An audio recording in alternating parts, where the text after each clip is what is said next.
Hello and welcome to another Big Finish review. But this isn't just any normal Big Finish review. And no, it's not an M&S advert.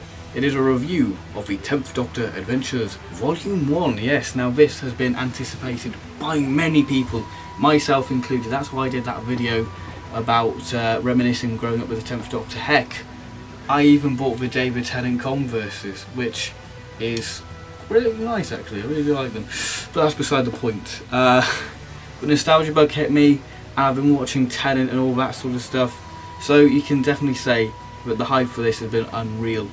And to many people, this is their first Big Finish release they have ever got, and I'll be looking at, is this the perfect jumping on point for you if you haven't jumped onto Big Finish already? And I'll be looking, is this very much of the time and very much like the Russell T Davies era, and has the Big Finish managed to recreate that at all? So those are the questions I'll be answering, and obviously, should you buy it? That's the obvious sort of thing a review's meant to be. Do you buy it or not? So I'll be answering that question as well, so 3 questions in total. So without further ado, let's be looking at how this limited edition set. So looking at the actual presentation of the set, for the cover we have the TARDIS column there, which is very reminiscent of the volume DVDs there. As you can see, the TARDIS columns there. We've got the TARDIS flying, Castle of Goritania, Death, the sort of famous promotional image from Partners in Crime. We have Gully, then we have the planet Calibris from Time Weaver. Then we have the 10th Doctor Adventures Volume 1, and then the stories themselves. Then we spine the TARDIS with sort of electricity, 10th Doctor Adventures Volume 1. So on the back we have 10th Doctor Adventures again, then we have bio on the 3 stories, so do feel free to pause to know what the stories are about. Time Weaver, Death and the Queen. Then with the limited edition you get behind the scenes and exclusive Big Finish documentary, and then we have my limited edition number 369 out of 5,000. So removing the slipcase, if you've got any Big Finish limited edition stuff, you sort of know what to expect. So opening up, we have got a picture of the TARDIS there, the same cover art.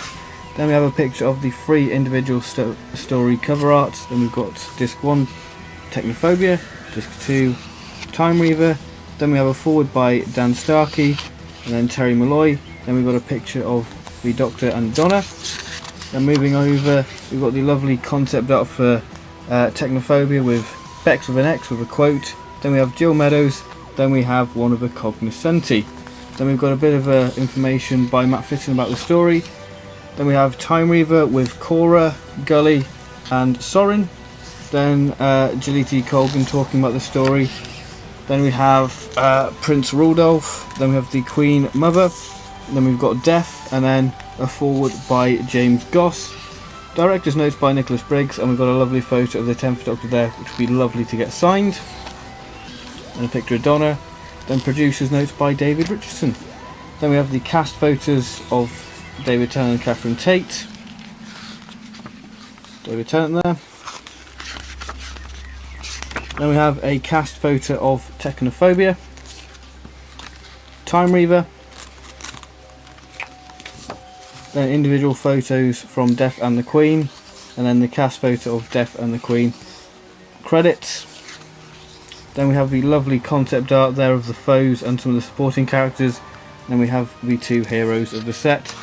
Then we have the cover art there. Then we have Death and the Queen there, the behind the scenes documentary, and the Big Finish documentary, and then the bios on the story. Now the disc art, so there's the disc art for Technophobia, the disc art for Time, the disc art for Death and Queen, the disc art for the behind the scenes. Then we have the final disc with Nick Briggs explaining what Big Finish do, and it's just got numerous trailers on.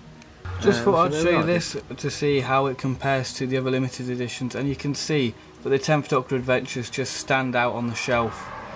Compared to the 6th Doctor Last Adventure, it just stands out and pops with the TARDIS there. Just looks absolutely fantastic with the rest of the limited edition. Technophobia by Matt Fitton. Now Matt Fitton certainly has redeemed himself from Doom Coalition 2 with the Sonomancer. Technophobia certainly feels like it belongs in the Russell T Davies era. With just the pre-title sequence, I just got the nostalgia delight, and when the theme started playing, I couldn't help but have this massive smile on my face as I was taken back to 2008. Anyway, the story itself definitely does fit in around Series 4, as it basically asks, what if Donna stayed on for another couple of adventures? And it does feel like your new series opener of an episode of it being a modern day, being set in modern day contemporary London. And the best way to describe this story in my eyes is sort of a mix of Partners in Crime, Bells of St. John and The Web of Fear. Now, the overall concept I really do like, as this story was originally going to be like Sleep No More. And I'm glad they went down the technology route, because technology is such a big part of our lives. I mean, we use it every day. And this story sort of asks, what happens if technology goes wrong? Would we be able to survive? And I think that's quite a poignant sort of idea. And we are the technology generation. We are the kids who grew up with iPads and computers and all that, and quite advanced technology compared to what our parents had, obviously. And the story even refers to that. You know, if you can't get on with one of these M-Pads, which are the new technology craze, obviously a nice little play on the iPad. You know, if you can't use it, ask your kid. On to characters. David Tennant, the 10th Doctor. Right from the first scene, you can tell David Tennant slipped back into the role with ease, as if he's just put his comfy Converse back on. Now, the first scene involving the dongle bit, you can see that childish delight in his performance as he has that high energy which is maintained through the story. But I will say, Big Finish have really sort of toned down the 10th Doctor, and they've sort of looked at the 10th Doctor, like all the elements that worked, and they've remoulded him and reshaped him into sort of the Big Finish version of the 10th Doctor, which is quite nice.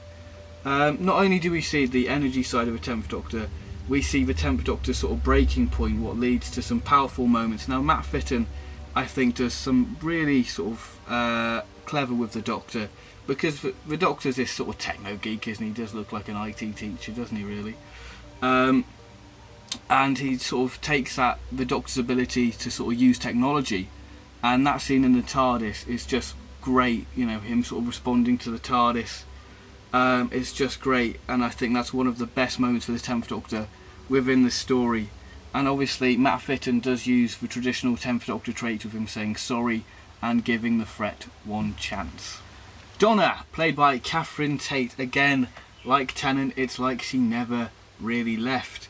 Every scene she's in, you cannot help but laugh with her delivery of the dialogue and her comedic timing. She is her patronising self and taking the mick out of the Doctor by saying, don't give the Doctor coffee, he's already like Tigger, he doesn't need caffeine. And Matt Fitton kept in a nice little running gag, what was in through Series 4, asking, you know, is the Doctor and Donna a couple? And obviously they do their trademark nose. Donna gets some fantastic moments with motivating Bex and driving a bulldozer. Yes, Donna Noble driving a bulldozer. With her knocking over a parking meter and saying, was that a parking meter? Oh, shame. It was just great. She's sort of flirty with Kevin the Muscle. And we do get to see Donna's sympathy side, which will be later explored in a story, Time Reaver. Obviously I'll cover that when we get to Time Reaver. Now Donna gets one of those great moments and you just think, yes, Donna, when she basically has a go about Justin Bieber, just like, yes, Donna, you are freaking owning Justin Bieber. Well done, Donna. Bex with an X, played by Nikki Wardley. She is very much the secondary companion within the story, with her being very much like Donna, but northern, which causes a great relationship between the two characters, with them being temps. Obviously that leads to a great moment with them like Temps United, that's a great bit. And obviously Bex, she doesn't know what she's really doing with her life. You know, she's been travelling, so she's very much the mirror image of Donna. And she has this nice little running gag about free coffee. Nikki Wardley did a fantastic job playing her. So now let's go on to the villains of the story, the Cognoscenti. The villains of the story, the Cognoscenti, to be honest, I found them just your typical generic aliens, with them having that stereotypical alien look with the big heads, the big eyes. And they do follow that new series sort of pattern with giving the new series, the sort of alien or the threat, a catchphrase. But this time the Cognoscenti sort of catchphrase does very much reflect their plan, and the plan is quite intriguing, and it does have that sort of worldwide threat as ever. And the way they're played by being quite pompous and you know it all. You know, the people you're not really fond of at school because you're just like, oh, shut up, you know it all. And obviously them sort of using the underground create some great imagery with them in the dark tunnels with their glowing red eyes. You know, I don't get it. Why do aliens like the underground? You know, suppose aliens just like a tunnel, really. Yeah, cognoscenti. You weren't the first, but yet you were first to go in the underground. Jill Meadows, played by Rachel Sterling. She's a good, strong character who gets some nice little moments. And her being scared of technology is kind of ironic because she's the person who created the M-Pads. But overall, a nice subtle performance by Rachel Sterling.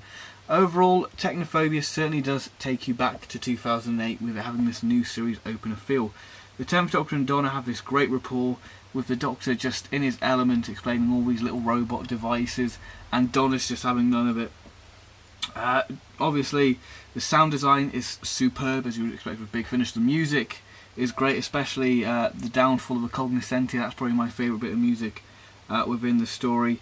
The solid performances throughout with a rather disturbing concept behind it. But here is the but. I do feel that this story does suffer pacing issues in places, but that doesn't really hinder my enjoyment for the story. It doesn't detract anything for me. I still get what the story's trying to get at, but there is a few pacing issues, but it's still rather good. So I'm going to give Technophobia 8.5 brainy specks out of 10. Time Reaver by Jenny T. Colgan. Now this seems to be the Marmite release of the set.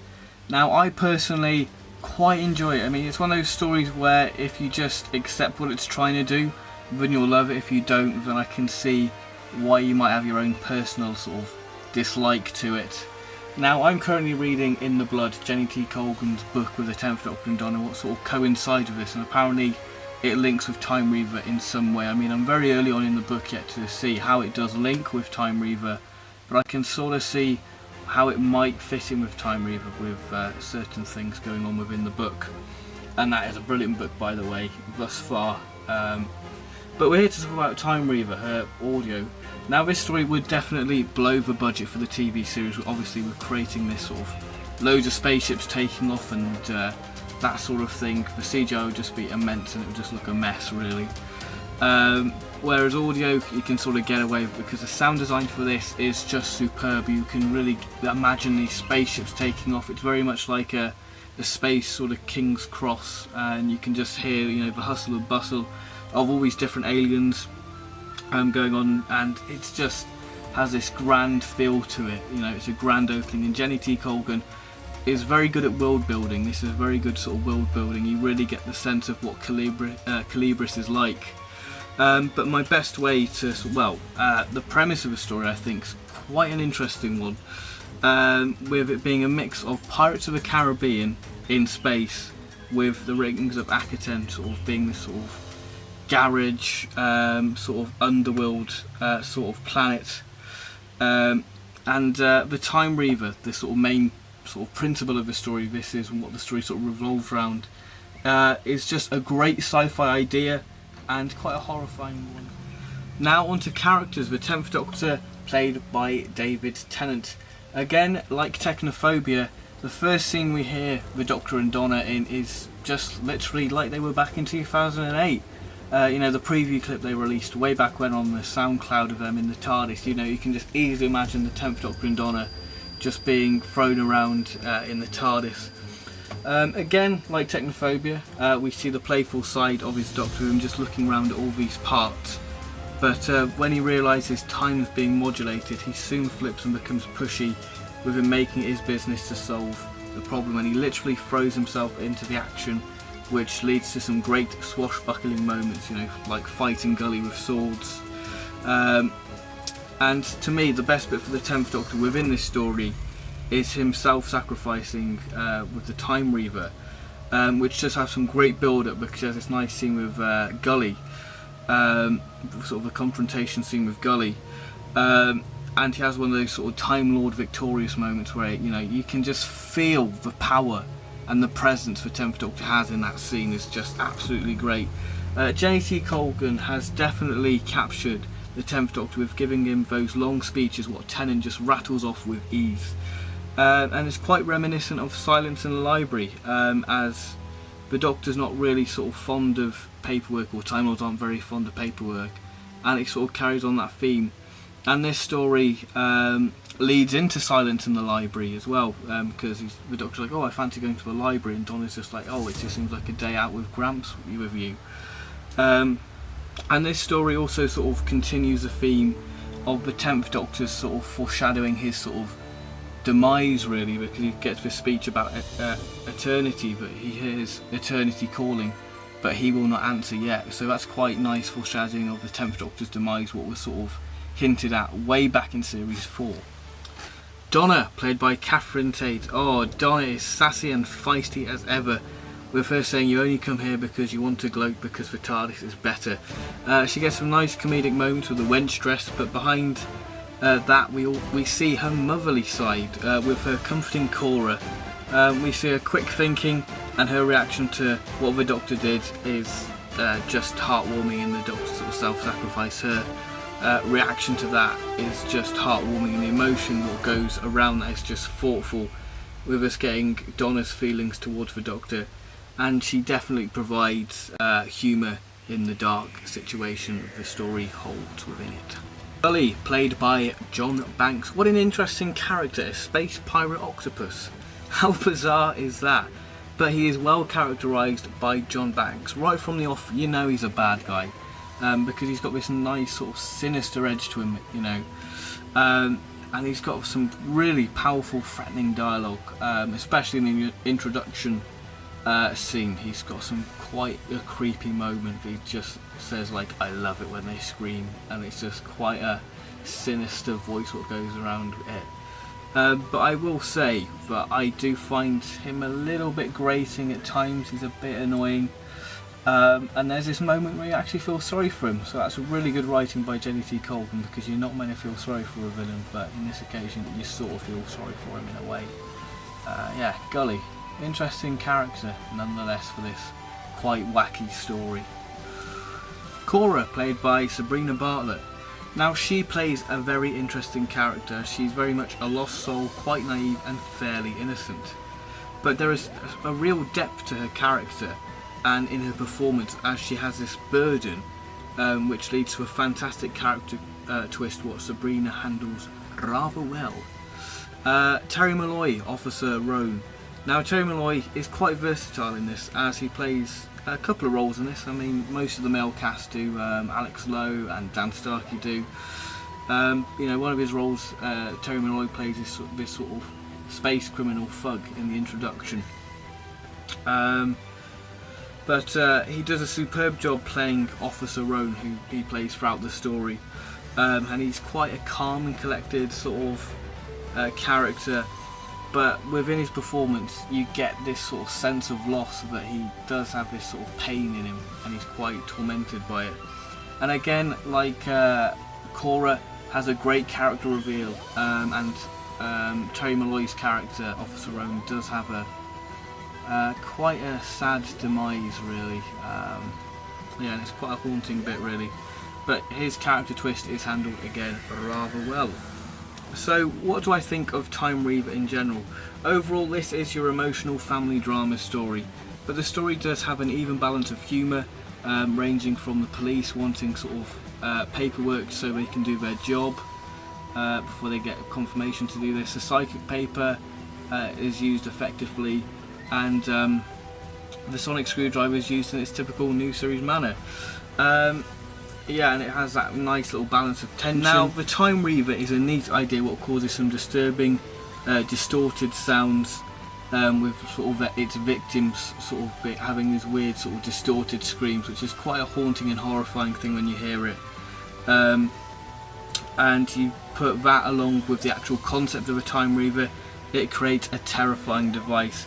In places the story does come across messy, but I think the more you listen to the story and the more you understand what it's trying to do, I think the more you'll appreciate it, and I think it's quite an enjoyable little story, and it's very reminiscent of the time, and Jenny T. Colgan really does know how to write for these two characters. I suppose she had practice with In the Blood. I'm not sure what she wrote first, Time Reaver or In the Blood, I'm not quite sure, but I will give Time Reaver 8 out of 10, another brilliant story from the set. So this set is looking rather well. Let's see if the third story can maintain that, or will it be worse, or will it be better? So let's go and look at Death and the Queen. Death and the Queen by James Goss. Now, James Goss is no stranger for writing for the 10th Doctor, as he wrote Dead Air for BBC Audio, so he's very sort of used to writing the 10th Doctor on audio, so you can see why Big Finish sort of chosen to write this, and this is an absolute breeze for him to write for the 10th Doctor, as James Goss creates this whimsical fairy tale story,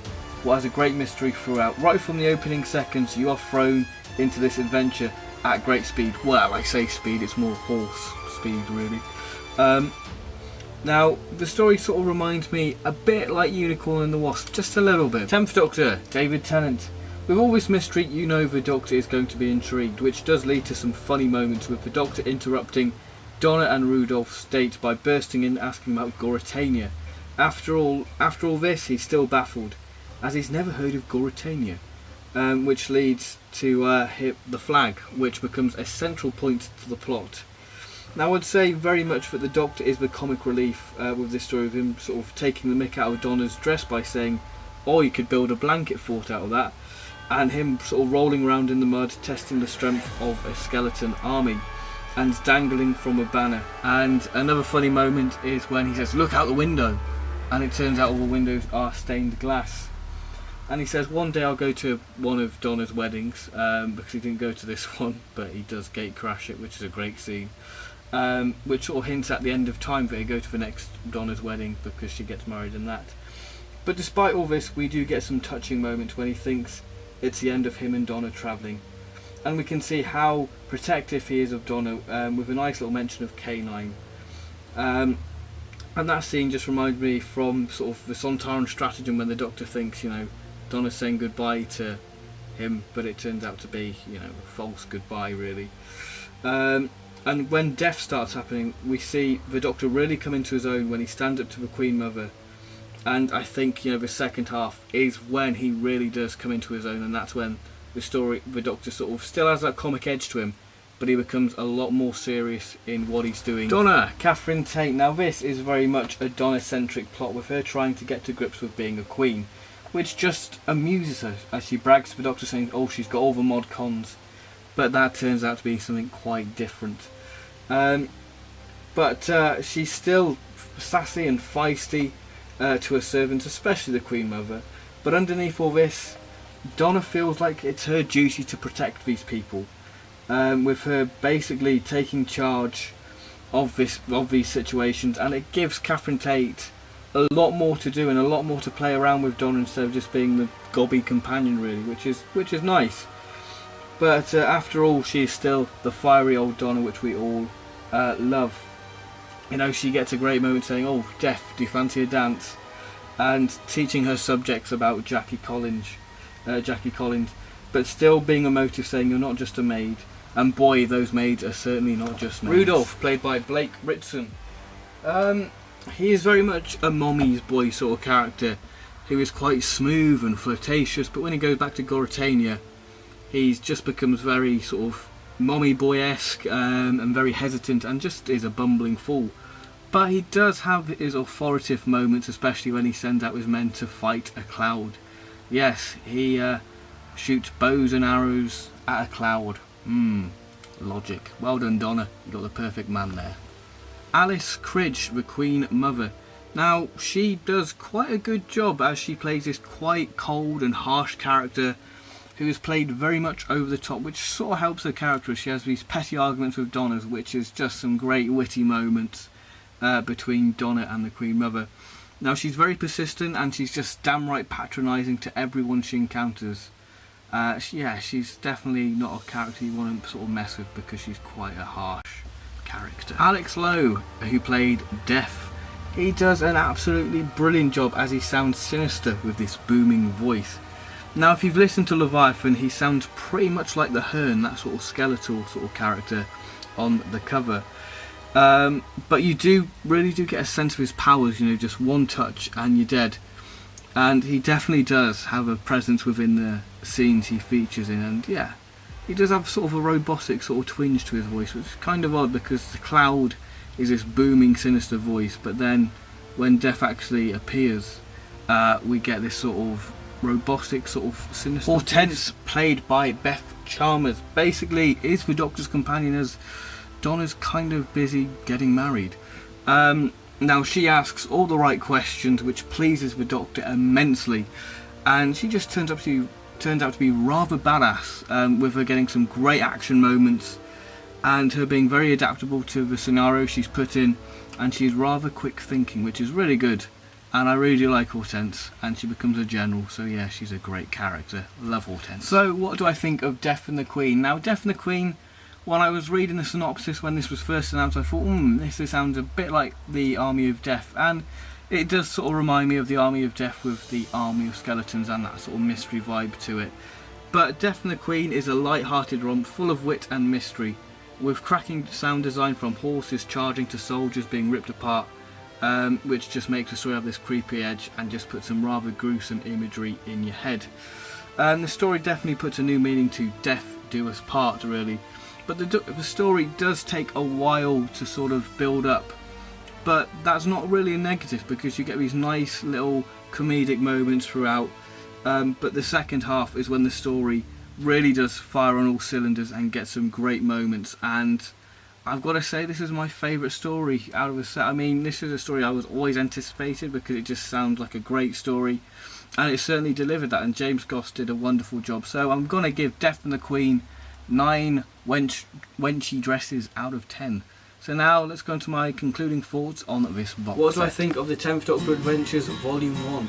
Well, to be honest, I think they're magnificent. I absolutely love them. It's just great to have these two characters back in the form of Big Finish in your ears, and you're just like, yes. Maybe I'm a little bit biased because, you know, nostalgia, and literally when you listen to them, you are taken back to 2008, which is not a bad place to be, because that's when Doctor Who was cool, right? So it's absolutely wonderful to have those back, because each story is a different flavour of New Who. Each writer has managed to capture the era superbly. I mean, Technophobia is your modern day contemporary London, open up very much like Partners in Crime. And Time Reaver is the family drama, sort of a space opera family drama, very much sort of like Turn Left in that sort of family drama sort of scale to it. And then obviously you've got Death and the Queen being that sort of kind of historical, and a story where you sort of don't take seriously, but it does have sort of a serious edge to it, full of wit, much like Unicorn and the Wasp. That's quite a funny story, really. So each story is just a flavour of New Who, which is delightful. Now, the best way to describe these audios is that there's a locked room and you can't get into that room, but you can hear the 10th Doctor and Donna, and you can mistake it for being Series 4. It's like Series 4 was extended. Now, the release has gone under some sort of scrutiny from Big Finish listeners, because they say the stories are rather simple and not complex, what Big Finish is sort of renowned for doing. But you forget that these are just 3 standalone ventures. There's no overarching theme to it, so, and plus they're an hour long, so you can't really do, you know, an overarching, well, you possibly could, but there's no point in doing a complex story, because it would have left, you know, some stories, it would have been like a typical new series episode, I guess, with the Sonic ending. But I'm glad that it never really come to that with these stories, because the stories were evenly paced, they didn't feel rushed, they were just nicely going along as a story should. I mean, maybe in the future the 10th Doctor will start getting complex and overarching stuff like the 8th Doctor, but we'll see, because it's still very early days. I, for one, am just happy to have the 10th Doctor back on Big Finish, because it is really nostalgia and just memory lane, and I hope that there are many more 10th Doctor adventures to come, because, boy, it just reminds you when you were a child. Isn't it great? So, overall rating for this box set. Now, Technophobia got an 8.5, Time Reaver got an 8, and Death and the Queen got a 9. So if we add all those up, it gets 25.5, and the overall rating for this set is 8.5, a very solid release. And I'm glad that I'm glad to say that these stories turned out to be positive, because I would have been really gutted if these stories turned out to be rubbish. So I'm really happy that the stories have turned out wonderful. Obviously there are a few minor niggles, but who cares? The 10th Doctor and Donna are back on Big Finish, and that's all we need to care about. So hopefully we can have some more 10th Doctor shenanigans in the TARDIS. So thank you very much for watching this video, and I'll see you in my next video, whatever that will be. So thank you very much, and bye bye. Allons hier.